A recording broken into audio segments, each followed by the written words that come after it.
ये मानना है कि कल कांग्रेस पार्टी के नामांकन रैली में मुस्लिम लीग के फ्लैग्स को छुपाना इस बात का संकेत है कि या तो राहुल गांधी मुस्लिम लीग के समर्थन से शर्मसार हैं या फिर जब वो उत्तर भारत में आएंगे और मंदिर मंदिर जाएंगे तब लोगों से उत्तर भारत में मुस्लिम लीग के साथ उनके गठबंधन को छुपा पाएंगे।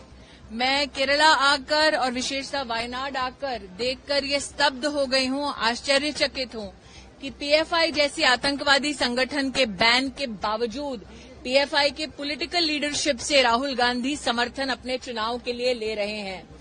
आज नॉमिनेशन में हम सब जानते हैं कि एक प्रत्याशी को, एक कैंडिडेट को oath of allegiance to the Indian constitution लेने की दरकार पड़ती है। तो राहुल गांधी संविधान के प्रति अपने ओथ को झुठला चुके हैं जब उन्होंने पीएफआई की पॉलिटिकल लीडरशिप से समर्थन अपने चुनाव के लिए लिया। मुस्लिम लीग के समर्थन से अगर राहुल गांधी इतने शर्मसार हैं कि अपनी नॉमिनेशन रैली में मुस्लिम लीग का वो ध्वज छिपा रहे हैं, तो कहीं न कहीं अगर इतने शर्मसार हैं तो उन्हें मुस्लिम लीग का भी समर्थन ठुकरा देना चाहिए।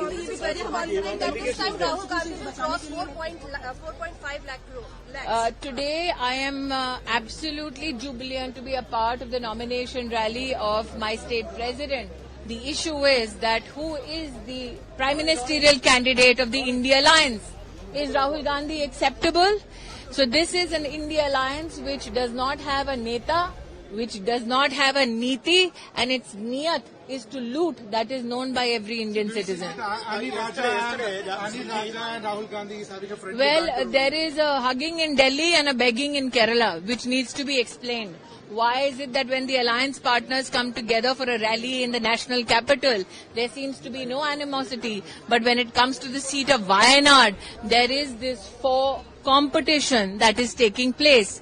If the alliance was intact, would the alliance have two separate candidates in Wayanad? And if the alliance is a non-starter to begin with, can then the Congress claim any kind of victory, electoral or moral, with regards to the Congress leadership and the alliance that it tom-toms about?